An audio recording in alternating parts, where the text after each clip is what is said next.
Ce matin, j'ai fait une séance avec une ancienne cliente en fait. On a fait une séance de coaching offert. Elle m'a apporté un sujet. Je me suis dit j'avais vraiment envie de vous faire passer un message avec le cœur dans cette vidéo. Parce qu'on va se parler d'un truc qui est pas forcément évident, et notamment au niveau professionnel. Et il y a un conseil qu'on entend avec lequel je suis absolument, mais alors absolument pas d'accord. C'est quand vous avez un truc à dire à quelqu'un, parce qu'en fait vous n'êtes pas d'accord avec la façon dont vous avez été traité. Et en fait, le conseil qu'on vous donne, c'est laisse glisser. Faut pas faire tout un drame, faut pas faire toute une histoire. Laisse couler, laisse glisser. C'est des enfantillages, te prends pas la tête. Des conseils qui partent d'une bonne intention, encore une fois. Mais, pour autant, je suis absolument pas d'accord avec ce conseil et je vais vous expliquer pourquoi, selon moi, c'est une erreur. Et c'est même, je vais insister en disant que c'est même dangereux pour vous, pour la relation et même pour l'autre finalement. Alors, petit quand même contexte que j'ai besoin de poser avec vous. Particulièrement si vous vous reconnaissez dans le profil suivant. Un terrain de base autour de la suradaptation. C'est-à-dire que je suis très adaptable par rapport à comment les gens se comportent avec moi et je vais définir mon comportement par rapport à ce que je vois. Donc si vous êtes très sujette à la suradaptation, si vous avez toujours une petite voix dans votre tête qui vous demande, même si c'est de petite intensité, comment les autres me jugent, qu'est-ce qu'ils pensent de moi, si vous avez un besoin d'approbation ou de reconnaissance qui est relativement élevé, et troisième chose, si vous avez peur du conflit. Si vous vous reconnaissez là-dedans, que vous n'êtes pas à l'aise avec le conflit, etc., alors par pitié, ne laissez pas glisser les choses. Et je vais vous expliquer du coup pourquoi. Alors je vais reprendre le cas du coup que m'a adressé cette coachée, qui était super intéressant. Donc en plus on était dans un contexte professionnel. Elle a sa boîte, donc entrepreneur et tout ça. D'ailleurs c'est ça que j'aime, c'est qu'en fait je bosse avec des entrepreneurs, mais sur des sujets que dans un coaching business classique vous ne retrouverez pas. Genre la relation aux concurrents, la question des rapports de force, la comparaison, tout ça, c'est des sujets en fait qui sont archi relationnels et émotionnels. Mais dans un coaching business classique, on va vous parler de stratégie et on va pas du tout adresser ces trucs-là, alors que ces trucs-là ont un impact direct finalement sur votre boîte, parce que vous êtes votre boîte en fait, tout simplement. Bref. Et donc, elle me partage une situation en me disant qu'en fait, elle s'est sentie trahie dans une interaction, qu'elle avait eu une sensation de décalage énorme entre ce qui avait été dit dans un échange et ensuite ce qui avait été fait dans le comportement de la personne. Et quand elle m'a partagé son sujet, elle me parle de couteau dans le dos, trahison, qu'elle l'a vécu comme ça, que ça l'a blessée. Et en fait, elle me dit, voilà, j'en ai parlé un peu autour de moi, etc. Et vu que c'est un sujet professionnel, et qu'en fait, elle s'est sentie pas respectée dans ce qui a été fait, il y a un peu un côté de, voilà, faut se comporter en tant qu'adulte, en tant que chef d'entreprise, donc en fait, faut laisser, c'est pas important, c'est pas... Voilà, c'est... En gros, perds pas d'énergie là-dessus. Et en soi, ça, c'est pas mauvais. De venir dire aux gens, perds pas d'énergie là-dessus, etc. Concentre-toi sur quelque chose qui a plus de valeur et tout. Sauf que, quelles sont les conséquences si je me sens trahie, si je sens qu'on m'a planté un couteau dans le dos, si je me sens blessée, alors que j'avais prévu des choses avec toi, alors que potentiellement il y avait un super feeling, qu'il y avait potentiellement un partenariat qui pouvait être fait, et je remarque qu'après tu es en train de copier un truc que j'ai fait. Alors il y a plein d'autres choses derrière ça, et que je ne dis rien. Vous croyez sincèrement qu'il va se passer quoi dans votre tête, les filles? Vraiment? Vous pensez il va se passer quoi? Vous pensez que vous allez faire table rase en mode c'est bon, on continue la vie comme elle était, on continue les projets comme ils étaient et tout ça? Mais c'est vous fourvoyer si vous pensez ça. Parce que quand on se parle d'être blessé, non respecté et trahi, la première réaction humaine classique qu'on a envie d'avoir, c'est de ne plus être en contact avec cette personne.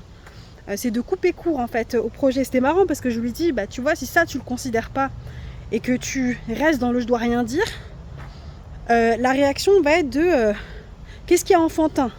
Est-ce que c'est de venir en parler en trouvant les formes, en trouvant les mots? Ça se travaille quand on veut adopter une posture affirmée.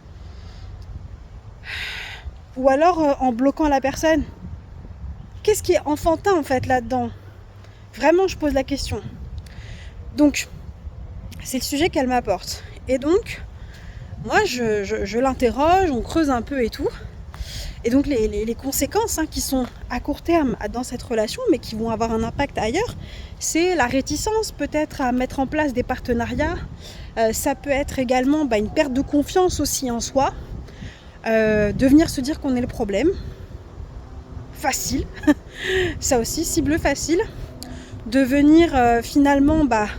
si je perds un peu confiance en moi, que je fais moins de partenariats, alors que c'était la chose qui me permettait d'avancer, d'être en mouvement et qui me donnait de l'énergie, j'ai de la méfiance. Bien sûr que ça va avoir un impact sur mon business en fait. Et sur tous mes projets. Si vous n'avez pas de business, c'est pareil dans votre vie professionnelle en fait. Enfin, logique. Donc en fait, il y a cette forme de logique en fait qui se fait. Et donc nous, on voit l'impact à court terme. Je préfère pas dire parce que dire c'est hyper inconfortable et j'ai pas envie de passer pour la revêche qui laisse rien passer, etc. Et parce que j'ai peur que ça crée un conflit, etc., etc. Vous savez l'histoire. Plutôt que d'être en mode, finalement je laisse pas passer, je dis.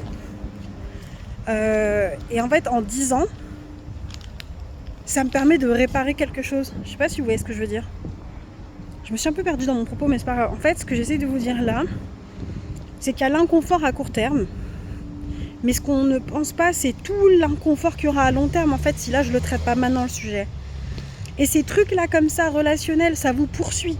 Ne croyez pas qu'un matin, vous allez vous lever en mode « Ah, ça y est, table rase, c'est bon, casier effacé, je sais pas quoi. » Non, vous n'effacez rien du tout. Vous n'effacez rien du tout parce que ça vous a touché. Parce que ce qui a été fait, c'est venu vraiment piquer à un endroit spécifique. Alors oui, il y a un travail à faire sur soi, de pourquoi ce truc-là, ça me touche, pourquoi particulièrement cette situation, ça vient générer beaucoup d'émotions chez moi. Quand on a un terrain où avec les relations, notamment amicales, c'est quelque chose qui n'est pas facile. Voilà, de trouver déjà sa place, d'avoir confiance. Alors encore plus, si vous partez de ce terrain-là, par pitié, ne laissez pas couler. Vraiment. Encore une fois, maintenant, il y a une posture, il y a une façon de faire, il y a une façon de faire les choses. Et c'est ce que moi je travaille notamment en coaching sur l'affirmation de soi, que ce soit au niveau professionnel ou personnel. On trouve aussi votre façon à vous de faire.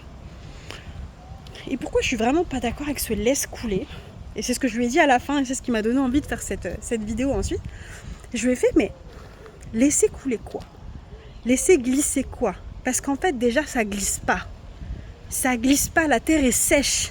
La terre est sèche. Le truc qui est bloqué dans ta gorge parce que tu ne dis rien, c'est déjà bloqué dans ta gorge. Comment veux-tu laisser couler? En fait, ça coule déjà pas. C'est même pas t'es en train d'essayer de retenir le flot. Tu vois ce que je veux dire? C'est déjà bloqué en fait. Donc avant de me parler de laisser glisser, il faut déjà que ça glisse. Or là, ça glisse pas, t'es bloqué, t'arrives pas à dire les choses. Voilà, et du coup c'est parti de là, j'avais vraiment envie de vous parler de ça, parce que ça me semble méga important. Et donc, ce que je veux vous dire par la suite, c'est que il ne s'agit pas de pointer du doigt chaque élément et d'en faire sujet à débat et à discussion encore et encore. Il ne s'agit pas de ressasser non plus, mais attention, il y a une différence entre ressasser, continuellement de reprocher des choses à quelqu'un, ou entre le fait de ramener toujours des sujets sur la table, de toujours demander réparation pour ces sujets, etc., et de ne jamais accepter le retour en face, et venir exposer une incompréhension. Je suis étonnée. Je t'avoue être étonnée.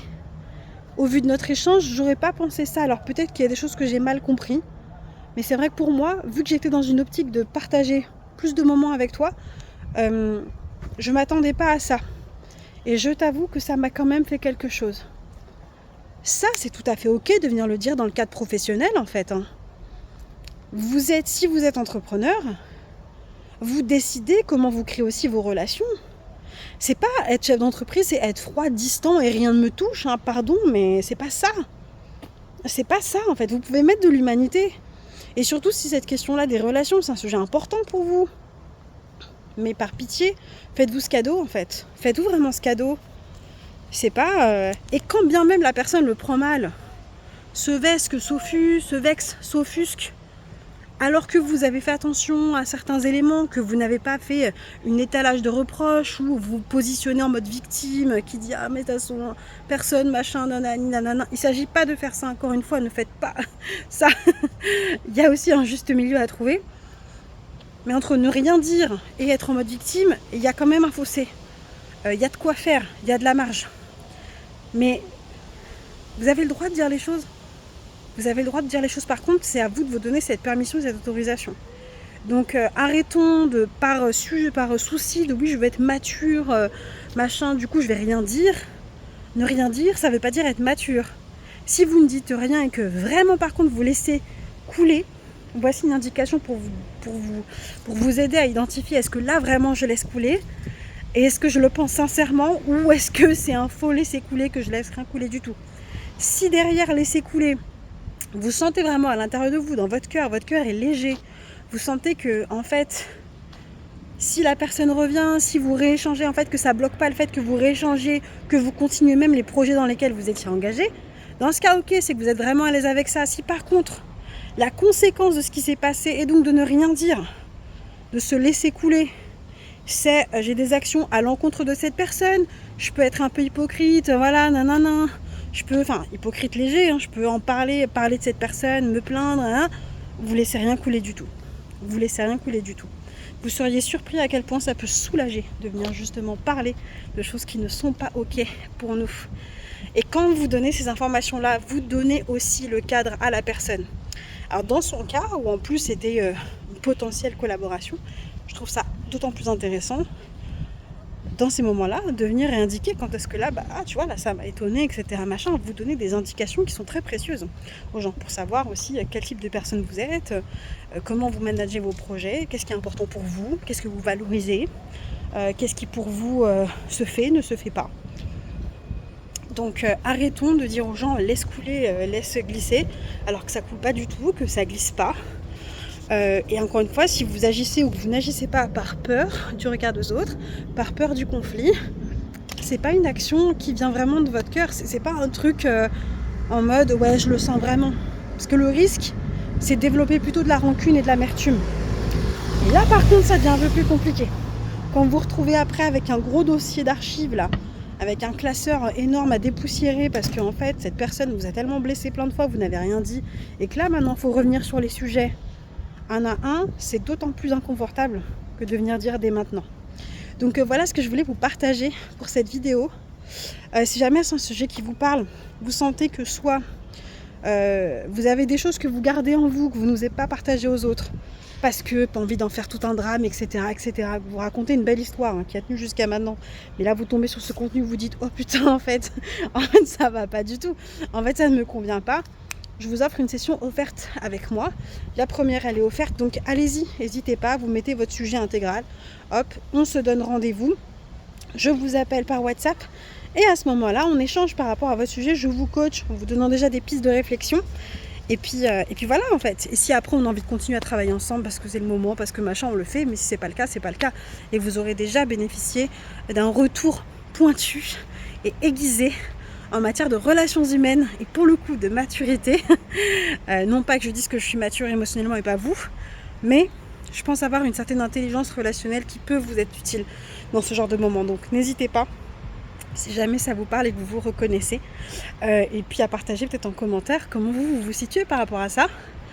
Voilà, et peut-être dernière chose quand même, les gens qui vous donnent ce conseil, généralement, sont des gens qui eux-mêmes du coup ne disent pas vraiment les choses quand ça les dérange, qui peut-être ont trouvé un compromis avec eux pour faire en sorte qu'ils le vivent en apparence bien, ou alors vraiment sont des personnes qui sont pas attachées à ça en fait, qui en fait sont pas attachées à ça. Pour eux les relations c'est pas un big deal, je vais pas dire que c'est pas important, mais c'est pas un sujet de souffrance en fait, c'est pas un truc qui tourne dans leur tête tout le temps.